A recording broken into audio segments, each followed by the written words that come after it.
요한복음 9장 39절 제가 읽습니다. 예수께서 가라사대 내가 심판하러 이 세상에 왔으니 보지 못하는 자들은 보게 하고 보는 자들은 소경되게 하려 함이라 하시니 바리새인 중에 예수와 함께 있던 자들이 이 말씀을 듣고 가로되 우리도 소경인가? 예수께서 가라사대 너희가 소경되었다면 죄가 없으려니와 우리 함께 읽습니다. 본다고 하니 너희 죄가 그저 있느니라. 아멘. 기도하십시다.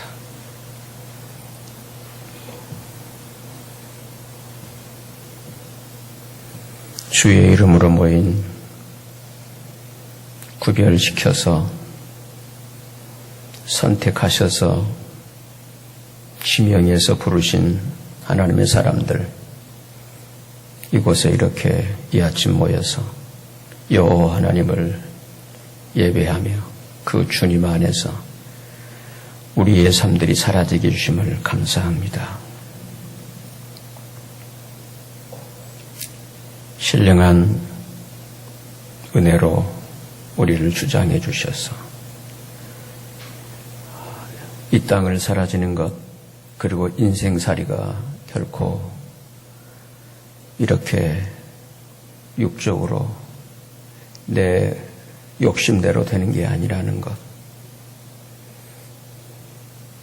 그리고 내가 살아가는 삶의 이유가 이렇게 육신적인 것만을 탐하는 이런 삶이 아니라는 걸 깨달아서 참으로 우리의 삶이 하나님의 구별된 또 구원된 성별된 하나님 백성들로서의 삶의 거룩함이 그리고 영광이 있게 해 주옵소서. 주께서 하신 말씀을 종이 또한 이렇게 계속해서 대언을 하고 전달을 하려고 합니다. 성령 하나님께서 진리 영으로 교통해 주시고 종에게는 이 말씀을 그대로 잘 막힘이 없이 주의 성령님의 인도에 따라 그대로 잘 전할 수 있도록 역사해 주시기를 구하오며, 오늘 우리에게는 이 말씀을 주께서 하신 진리의 그 말씀 그대로 하늘의 이 천례적인 생명의 이 진리의 말씀을 주께서 하신 의도대로 그대로 들을 수 있는 그런 복된 길을 우리에게 허락해 주시옵소서. 그래서 우리의 모임이 진실로 주님께서 그렇게 꿈꾸오셨던 주님의 나라, 주의 몸된 그런 영광스러운 교회로서 우리가 세워져 그 몸의 실제를 누리는 생명의 풍요로움이 있게 해 주옵소서. 몸된 교회를 위해서 참 이렇게 함께 동참하고 헌신된 마음으로 주를 사랑하는 마음으로 주를 따르고 있는 지체들 영육간에 강건케 하시고 이 땅에서 살아가는 동안 여러 부분에서 주께서 다스리시고 주장하시고 도우시는 가운데 형통의 은혜로 인도해 주옵소서. 영육간에 강건케 해주시기를 구합니다. 그리고 어떤 악하고 어두운 권세들이, 그런 세력들이 우리를 흔들지 않도록 성령 하나님께서 늘 주장해 주옵소서. 주 예수 그리스도 이름으로 기도드립니다. 아멘.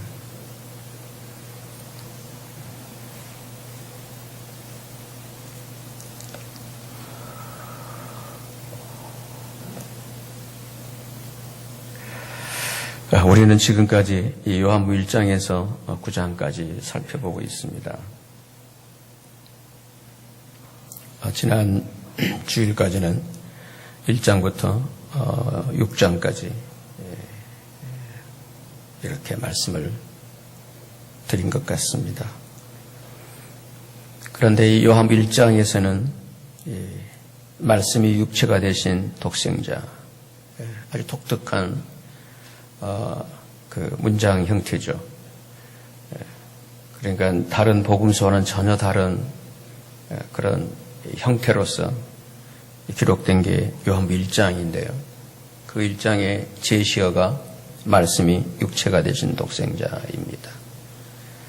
말씀이 육체가 되신 독생자.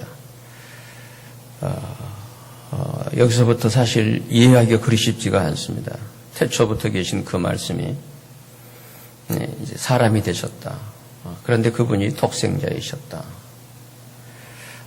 이렇게 그분을 느닷없이, 그러니까 다른 공간복음서에서 말씀하신 것처럼 마리아에게서 태어나서 성령으로 잉태해서 이런 차원이 아닙니다. 하늘의 차원에서 태초부터 압권이라잖아요, 이런 경우는. 그래서 요한복음은 사실 참 심오합니다. 따라서 신앙이 성숙하면 할수록 자꾸 가는 이 서신이 요한복음입니다. 이 요한복음은 들을 때마다, 읽을 때마다 달라요. 차원이, 땅의 차원이 아니기 때문에. 이러한 말씀의 그 제시어가 말씀이 사람이 되셨다. 그런데 그 사람이 되신 그분이 저를 한번 따라해 보실까요? 독생자. 독생자. 이 어도 신조어예요, 사실은. 전혀 이 땅에 쓰여본 적이 없는 언어이거든요. 독자라는 뜻도 아니고 독생자라고 하는 것인데요. 따라서 이 하나님의 독생자 안에는 절대 상대 존재가 아니라는 절대적이고 거기에 모든 게 포함되어 있다고 하는 것입니다. 하나님의 그 모든 계획과 모든 의도가 거기에 다 포함되어 있다. 그래서 하나님의 독생자라고 표현하고 있지 않나 싶습니다. 사실 우리가 사는 세상에 있는 것은 다 상대적입니다. 다 상대 존재입니다. 기쁨이 있다 해도 그 기쁨도 절대일 수가 없어요. 상대예요.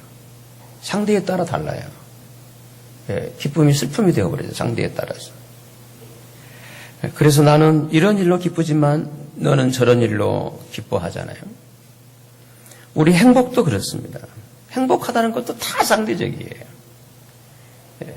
절대치가 없어요. 행복의 절대 가치가 아니라는 게 다 섞고 있는 거예요. 다 달라요. 사람에 따라, 상대에 따라 달라요. 심지어는 종교도 상대적인 것입니다. 종교도 절대적이질 않습니다. 절대적인 종교는 있을 수가 없는 것이죠. 사람들이 만들어 놓은, 어디에 그게 절대적인 게 있겠습니까? 하여 사람들은 이게 나을까 저게 나을까 해서 이렇게 헤매게 되어지게 되고요. 그리고 이러한 우리의 이 상대적인 것을 절대화하려고 하니까 거기에서 소위 적대관계, 이 상대적인 것을 절대화하려고 하니까 거기서 나오는 게 뭐냐면 이 적대관계가 되면서 심지어 종교전쟁까지 일어나잖아요.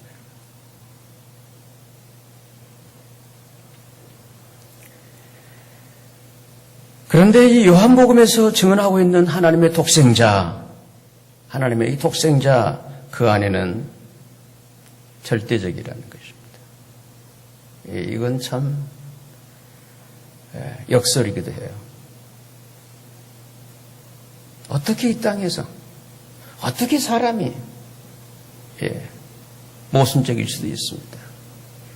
그래서 진리는 역설이죠. 그래서 이 진리의 차원입니다. 진리는 상대적일 수가 없어요. 절대적이지.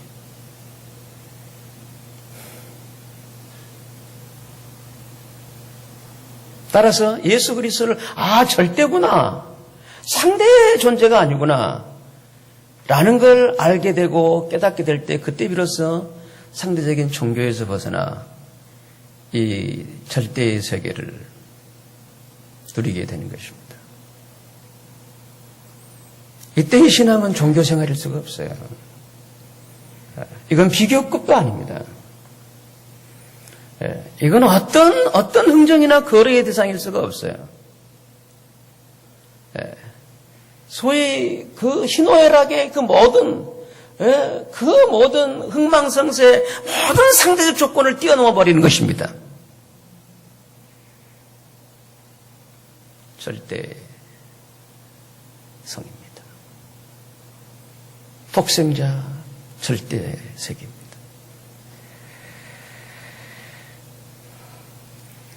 그래서 이 독생자라고 한다면 어떤 뜻이냐면 그게 아니란다면 절대로 안 되는, 그게 아니면 절대로 안 되는 유일한 존재의 인격을 의미합니다.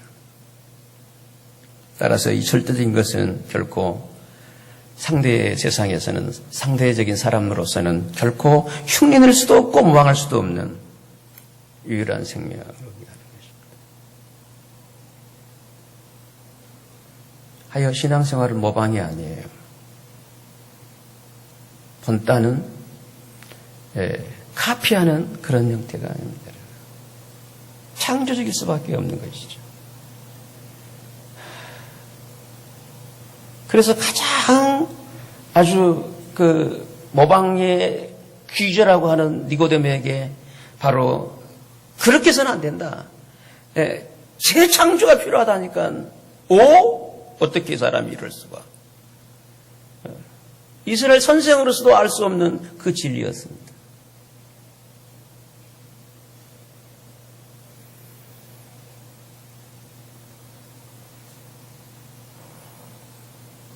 그분이 아니고서는 어떤 그런 생명은 존재할 수 없는 유일한 생명, 독생자. 그분이 예수 그리스도이십니다. 독생자이십니다.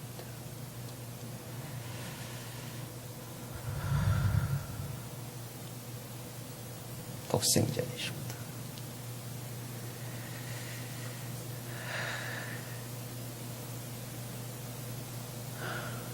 그러면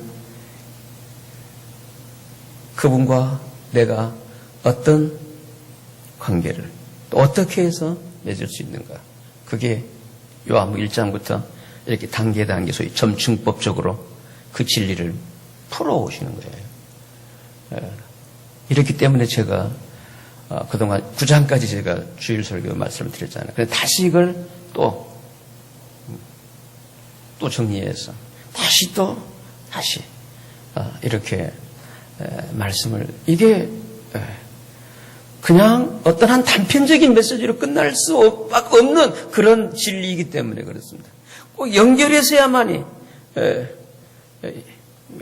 이렇게 깨우침 받고 누릴 수 있는 진리여서 오늘은 그 이후 이렇게 말씀하신 주의 의도를 주의 인도에 따라서 제가 여러분 앞에 잘 저도 오늘 이 메시지 주제가 참 하나의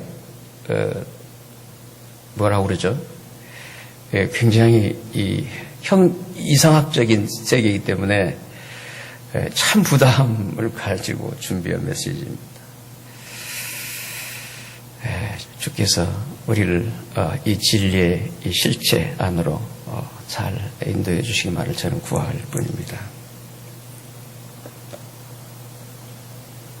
이렇게 유일한 생명의 이 절대적인 독생자, 유일한 생명이신 이 절대적인 독생자께서 드디어 요한복음 7장에 와서는요, 당신 자신을 생수라고 계시하십니다. 저를 따라 생수. 상당히 그 구체적인 하나의 그 실예를 들고 있는 거예요. 그게 생수로 지금 이렇게 언급하고 있는데요. 우리 그러면 7장을 한번 같이 돌아가서 7장을 가보겠습니다. 7장입니다. 요한복음 7장 37절입니다.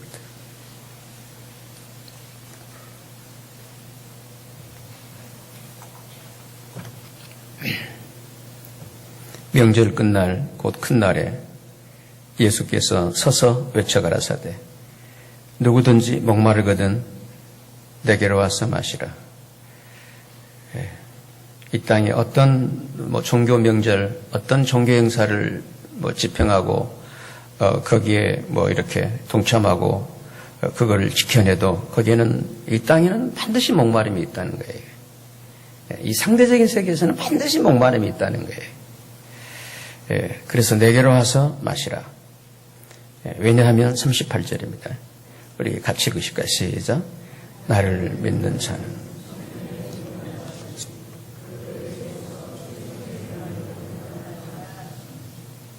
나를 믿는 자는 성경에 이른 것 같이 그 배에서 무슨 강이요? 생수의 강이 어떻게 한다고요? 흘러난다. 흘러가는 거예요. 생수의 강이. 고인물이 아니라 생수. 인간이 창조된 생명이잖아. 생명. 살아있는 영. 이듯이 여기 생수. 살아있는 물이라는 뜻이에요. 살아있는 물. 생수. 나를 믿는 자는 그 배에서 생수의 강이 어떻게 한다고요? 흘러날 것이다. 아멘. 이거예요. 그게 뭐냐? 39절입니다. 이는 그를 믿는 자의 받을 뭐죠? 성령을 가리켜 말씀하십니다. 성령. 생수의 강이죠. 생수입니다. 살아있는. 근데 그게 흐른다는 거예요. 여러분, 흐르지 않는 건 그 죽은 거예요. 죽은 거라는 거, 지금. 죽은 물이 아니라는, 고인물이 아니라는 거예요. 그러니까 지난주일과 오늘이 똑같다. 그럴 수가 없다는 거예요, 이거는. 이 주님 안에서는. 네. 그러므로 이런 물은 어떤 막힘이나 갇혀짐이 없이 흘러가는 생수, 즉 살아있는 물이죠. 갇힌 물이 아니죠. 가둬놓은 물도 아니고요. 이러한 생수의 흐름을 통해서 창세기 에덴 동산에 인간 최초의 삶이 시작되었죠. 그리고 이 생수를 통해서 인간 창조가 완성되어지는 요한계시록에는 정금과 진주와 보석으로 인간들이 존재하게 된다는 거예요.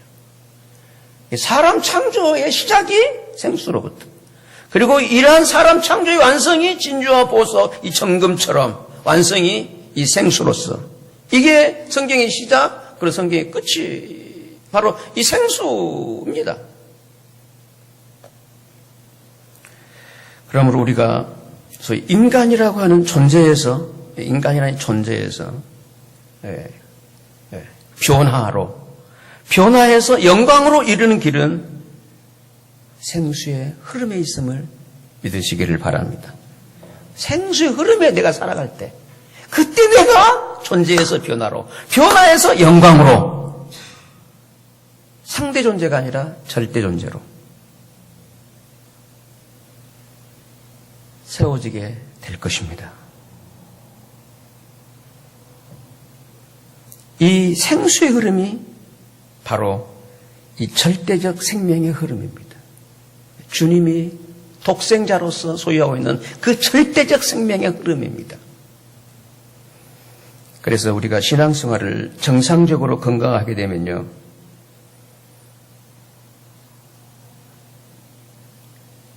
개인적으로 이렇게 불과해서 그렇게 공들이고 그런 형태가 아닙니다. 이 정상적인 신앙생활은요, 반드시 생수의 흐름, 그 안에 내가 살게 되는 것입니다. 이 생수의 생명 흐름을 통해서 사람으로서 있어서는 안 될 더러움은 씻겨지는 것이고요. 그리고 더불어 함께 살아가는 사람으로서 그건 아닐 때, 그 모난 부분, 이건 아니다라고 할 때, 그런 모난 것은 달아져서 보석으로 가꾸어지는 것입니다. 그런데 이런 생수의 흐름 없이 자기 혼자 살아가는 사람, 자기 중심으로, 자기 의지로, 자기 신념으로 자기 혼자 살아가는 사람은요, 자기 생각에 도취되어집니다. 그리고 자기 생각에 지배되어지고 거기에 갇혀버리게 됩니다. 왜냐하면 우리 인간이라는 존재는 이 서로의 관계 속에서 상대적으로 발견되어지는 존재이기 때문입니다. 그런데 우리 사람은 남대할 것 없이 절대적인 자기만을 생각하고 고집을 합니다. 바로 이런 자기 아집과 독선 때문에 예수님을 믿고는 있으면서도 목이 마른 것이죠. 목이 마른 이유 거기에 있습니다. 생명의 생수의 흐름에 내가 동참을 하는 거죠. 그리고 오직 나의 취향, 나의 선호, 나의 필요에 따라서 주님을 찾고 구하고 그 생활을 추구합니다.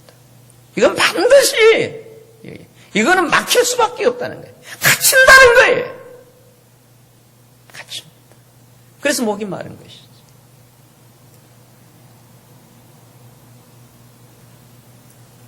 우리 중에 예수 그리스도를 믿고 있으면서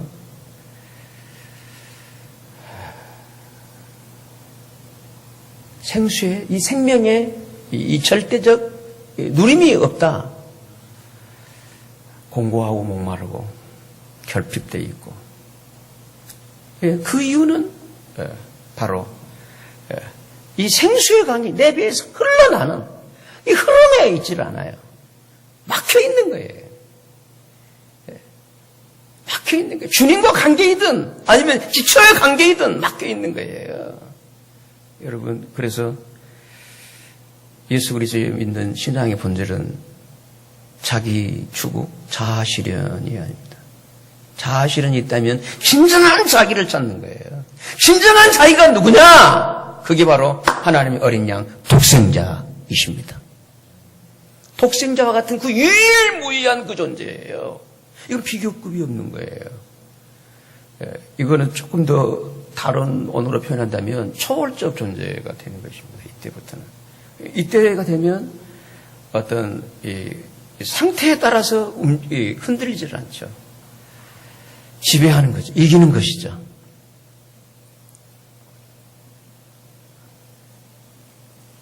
오늘 주일을 맞이했습니다만 어때 평안하셨습니까? 부디 주님이 주시는 은혜와 평강이 있게 되시기를 바랍니다. 이건 반드시 누리는 거예요. 근데 없다! 생수 흐름이, 생명 흐름이 있지를 않는 거죠.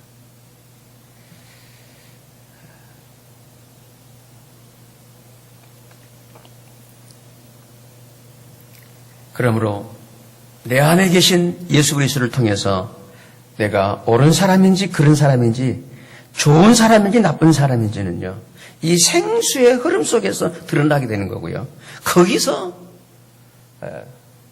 생수의 흐름 속에서 내가 주님의 의도대로 다듬어지고 성숙되고 변화를 누리게 되는 것입니다. 그러므로 우리의 교회 생활은 서로가 이 지체라고 하는 관계로 살고 있는 생수의 흐름의 현장이라 해도 과언이 아닙니다. 생수의 흐름입니다. 그런데 이 생명의 흐름 현장인 교회 생활에서는 반드시 필요한 게 뭐냐면, 근데 왜 생수의 이 흐름의 현장인 이 교회 생활마저 이게 힘드냐. 그래서 오늘 요한복음에서는 또 하나의 어떤 계시적 주님이 당신 자신을 드러내고 있는데 그게 뭐냐면 저를 따라합시다. 생명의 빛. 생명의 빛. 이 생명의 흐름이라 해서 생수의 흐름이라 해서 그냥 무턱도 되는 대로 그냥 이게 아니라는 게 반드시 그 흐름 속에서는 이 생명의 빛의 인도가 필요하다고 하는 것입니다. 그게 바로 요한복음 8장에서 이제 그 말씀을 하고 있는 거예요. 우리 8장으로 한번 넘어가 보십시다. 8장 한 장만 뒤로 넘기시면 8장 12절입니다. 우리 함께 읽으실까요? 시작.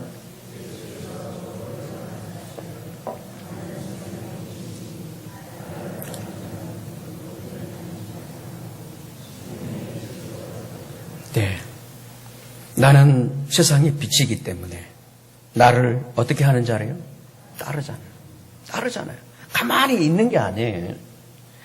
주님이 가시는 대로 그대로 따라가는 거예요. 주님 안에서. 그렇게 되면 어둠에 갇힐 수가 없다는 어둠에. 이 어둠은 자기 세계를 말합니다. 자기 세계. 예, 자기 기준, 예, 자기 중심.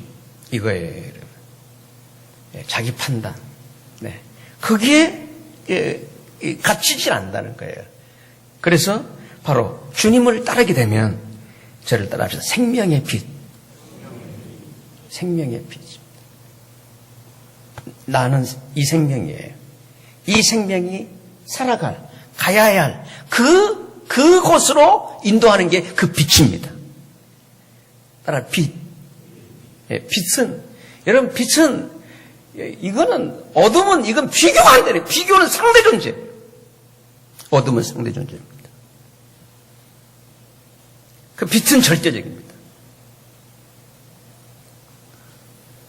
물어보겠습니다. 어둠이 빛을 이길 수 있을까요? 이 어둠이라는 상대 세계는요, 죽었다 깨나도 이 절대 빛의 세계를 지배 못합니다.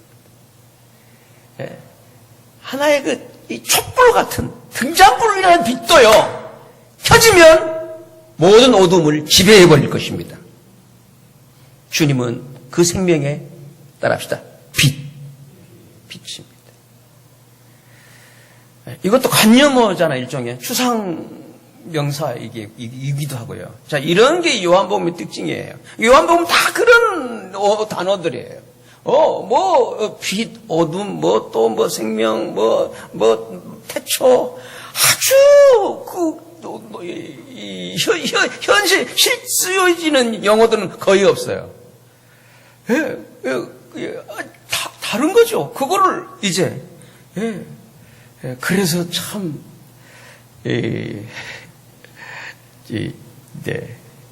여러분, 전하는 저도 조금 그렇습니다만 여러분도 듣기가 좀 그렇지 않겠나 보여져요. 그렇지만, 빛이면 사람으로서는 어렵다 할지라도 그 빛이 우리에게 새로운 세계를 보게 할 줄로 믿습니다.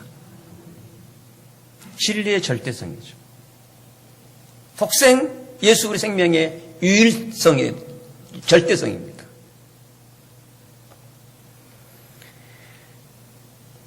그래서 이 생명의 빛을 받는 생활이 바로 주님을 따라서 살아가는 생활이에요. 따라서 누구나 이 생명의 빛이 없으면 깜깜한 어둠의 신앙생활을 할 수밖에 없습니다. 깜깜해서 눈에 보이는 게 없기 때문에 겁없이 자기 생각이 옳은 대로 그냥 살아버리는 것이죠. 바로 이런 사람들이 요한복음 8장의 그 현장에 잡힌 가늠한 여인이었고요. 또 그런 사람을 향해 돌을 든 당시의 종교 지도자들이었습니다. 그런데 우리가 주님을 통해서 이 생명의 빛을 얻게 되면 그런 행위적인 이거는 새로운 세계, 영원한 세계를 보게 된다고 하는 것이 요한복음 8장의 결론인데요. 우리 8장을 좀 결론부 56절을 한번 보실래요? 56절입니다.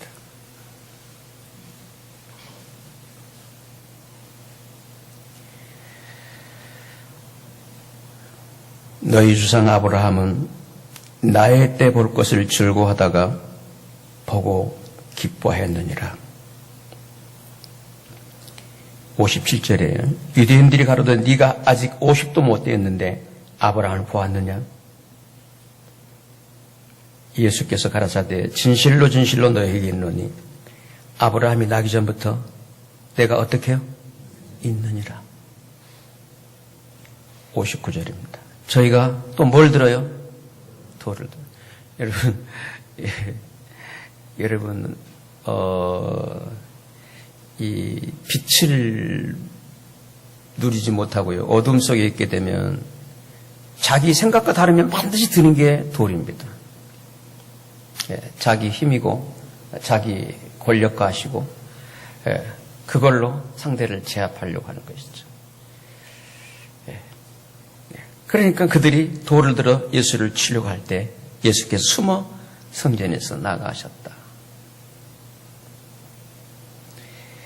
그러므로 우리는 이 세상에 비치신 예수 그리스도를 통해서만 우리 인간들의 선악과를 먹기 전부터, 그리고 이스라엘 백성들의 조상인 아브라함이 태어나기 전부터 하나님으로 계셨던 예수 그리스도의 영원하신 생명세계를 보게 되는 것입니다. 생명의 빛이신 예수 그리스도를 통해서만. 아멘. 이거는 시공을 초월한 영원 세계잖아요. 놀라운 세계잖아요. 한번 저를 따라해 보시죠. 아브라함이 있기 전에 내가 있었느니라. 예수님께서 그 하신 말씀이에요.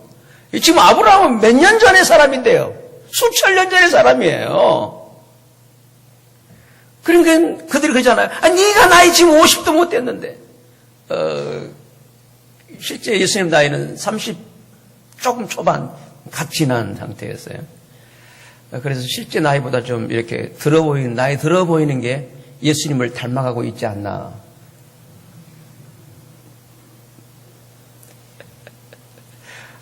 살기가 참 어려우셨던가 봐요, 예수님도. 30 간 넘었는데 50으로 보고 있으니까. 아니, 50도 못 되는데. 아브라함을 보았다고? 보다니, 그것은 무슨 소리? 아브라함이 나기 전부터 나는? 뭐라고요? 있었다. 여기 내가 있는이라는 게 헬라어는요. 에고, 나, 에이미, 비, I am. 영어로는. 내가 있었, 에고 에이미. 여러분, 내가 에고 에이미가 바로 여호와라는 단어 뜻입니다. 내가 하나님이었다. 생명의 빛 안에서 보게 되는 세계죠.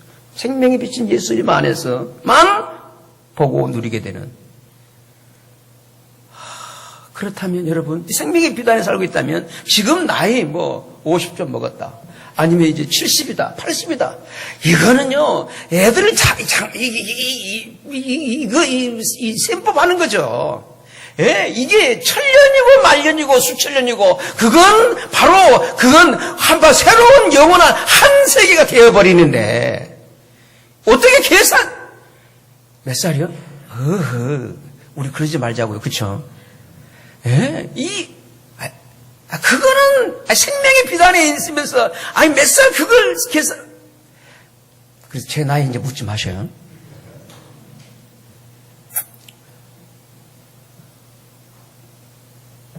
따라서 우리가 예수 그리스도의 그 생명 안에 있게 되면 우리 또한 영원한 생명의 세계를 알게 해주는 것이 바로 이 생명의 빛입니다. 그 세계구나. 그 세계구나. 따라서 신앙생활은 이 생명의 흐름 속에서 이 생명의 빛을 받아서 새로운 영원 세계를 사는 것이에요. 아멘. 이겁니다. 신앙생활은. 이 생명의 빛을 받아서 바로 그 영원 세계를 보는 거예요. 이거는 시각적으로 보는 게 아니잖아요. 그렇잖아요. 이 생명의 빛 안에서 아브라함이 있기 때문에 내가 있다. 그거를 알고 믿게 되는 것입니다. 나라는 존재도 지금부터 1940 몇 년 그때가 아니구나. 시작이 영원한 세계. 너무 크게 하면 안 되는데. 이걸 내가 이렇게 보기에는 이렇게 쫄망해도 내가 그런 존재라니. 새로 이게 이 빛이라는 것입니다. 무슨 빛이에요? 생명의 빛입니다. 이 생명의 빛이 그래서 절대적입니다. 상대적일 수가 없잖아요. 절대적이잖아요.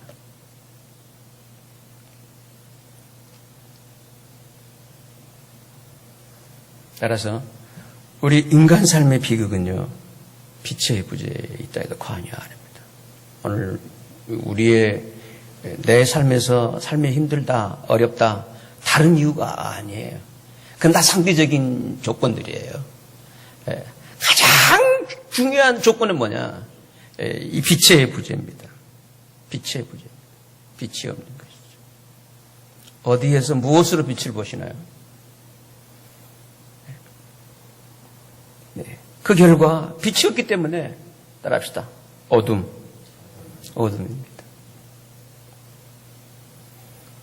어둠은 빛이 없을 때 그대로 전개되는 상황입니다. 상태가 바로 그거예요. 빛이 없는 상태가 어둠이에요. 어둠은 실제하는 존재가 아니에요. 실제하는 존재가. 어둠이 어디 있죠? 어둠이 어디 있다가 오나요?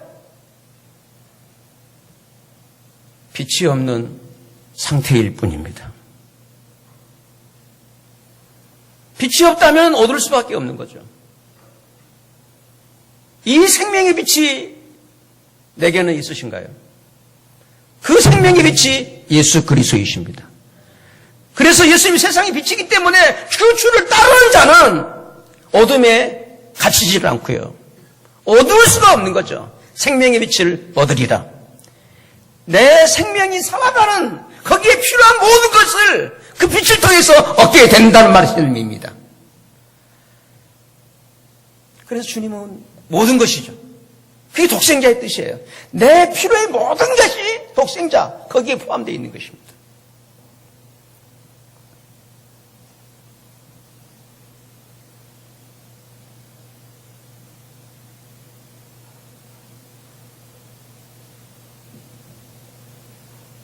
따라서 이 생명의 빛 안에 살고 있지 않는 분들은 얼마나 속고 있는 인생살이이겠습니까? 하여 자기 나름 속지 않으려고 공부도 하고 열심도 부려볼 것입니다. 그런데 문제는 어둠에서 행하는 일은 행할수록 열심히 할수록 문제가 되어버립니다. 하나님은 이런 사람들의 눈을 열어주시려고 예수 그리스도를 생명의 빛으로 보내주신 것입니다. 그래, 빛이 오면 어둠의 정체를 알게 되는 거고요. 이 어두움은요, 실제가 아닌 상태이기 때문에 순식간에 어둠의 세계가 사라져버리고 바로 새로운 세계가 열리게 되는 것입니다. 바로 그 내용이 요한복음 바로 9장입니다. 그럼 9장 39절을 보시면요.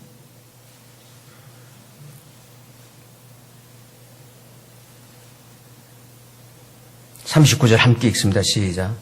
예수께서 가라사대 내가 심판하러 이 세상에 왔으니 보지 못하는 자들은 보게 하고 보는 자들은.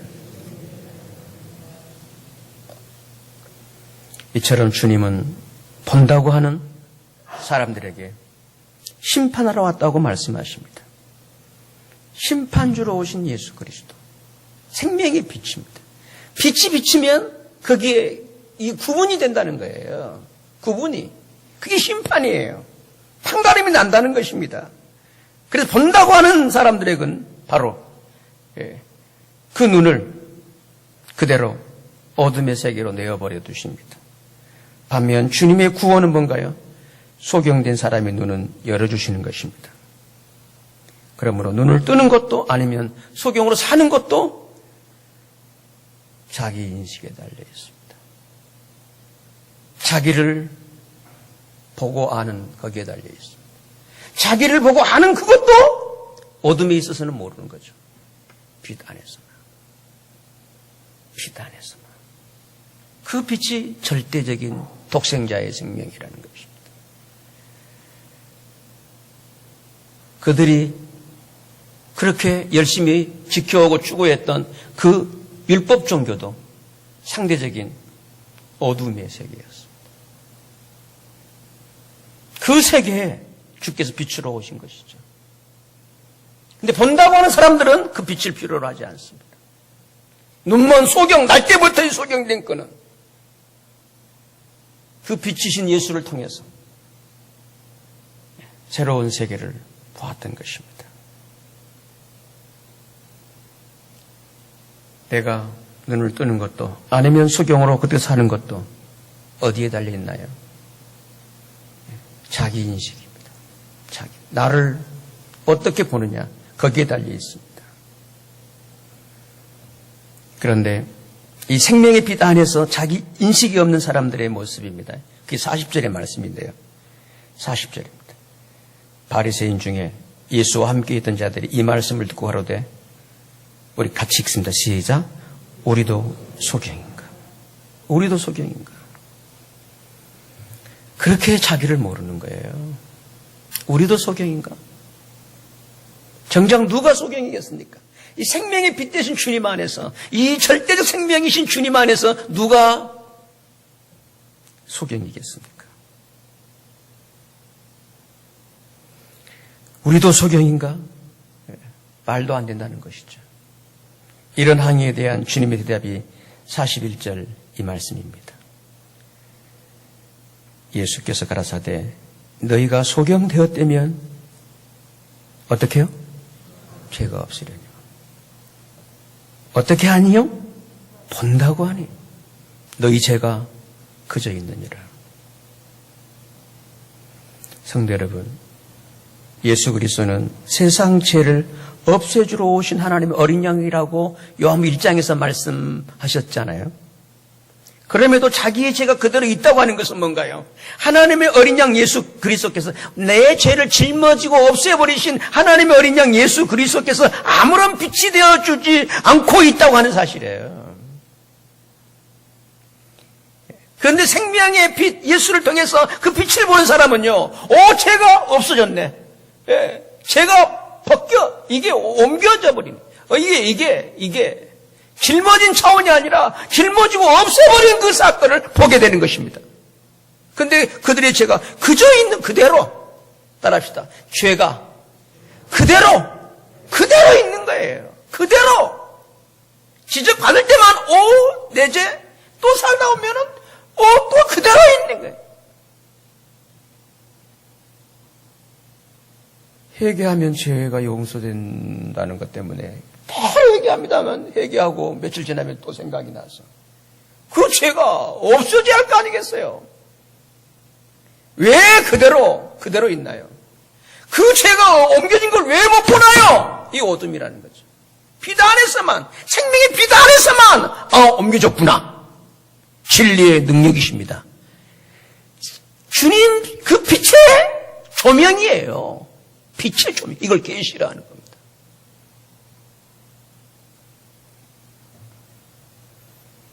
예수 그리스도가 세상 죄를 지고 오셨지만 자기와 아무런 상관관계가 없는 거예요. 그죠?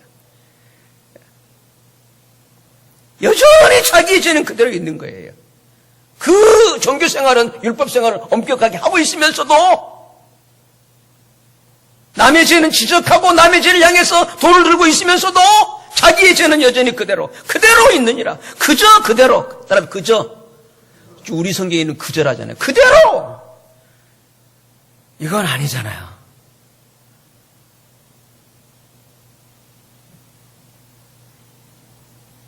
우리의 죄를 없애주러 오신 주님 앞에서 우리의 죄가 그대로 여전히 있다면 이건 믿음이 아니잖아요. 이건 구원이 아니에요.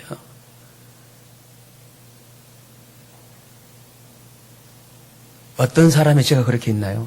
본다고 하니 이것입니다. 자기 인식 결여입니다. 못 보고 있으면서 실제 자기를 못 보기 때문에 돌을 들고 있잖아요. 정죄를 하고 있잖아요. 그리고 그 불륜을 행하고 있잖아요. 그런데 나면서부터의 그 소경된 그 사람, 그죠? 주를 통해서 새로운 생명의 세계를 발견하는 빛을 얻은 거예요.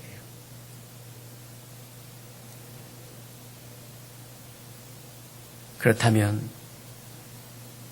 오늘 성도 여러분, 어떤 사람으로 나는 신앙생활하고 있으신지요? 소경입니까? 아니면 눈뜬 사람입니까? 어둠의 삶인가요? 아니면 빛의 세계이신가요? 예수 그리스도 그분이 우리의 생명의 빛이십니다.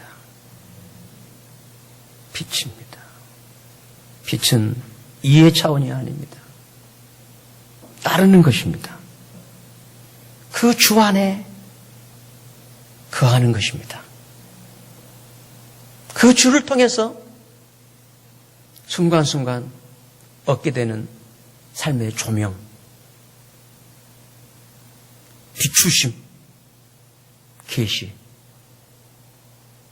성령님의 역사이십니다. 오늘 예측할 수 없는 여러분의 앞길 어둠일 수 있잖아요. 모르잖아요. 어떻게 살아가실래요? 나는 빛이 없기 때문에 내 인생길 어둠일 수밖에 없겠죠. 나의 미래가. 그러나 주 안에 살아갈 때 그 주께서 내 생명의 빛으로 나를 인도하실 것입니다. 나의 하늘길에, 나의 인생길에, 내 삶의 순간순간 이 생명의 빛을 받아서 더 이상 어둠에 허적되지 마시고요. 빛 안에서 생명의 놀라운 풍요, 그 감격, 그 풍성을 누리는 우리가 되시기를 바랍니다. 이런 생명의 풍성을 누리는 내용이 10장, 다음 주일 생명의 목장 말씀입니다. 기도하십시다.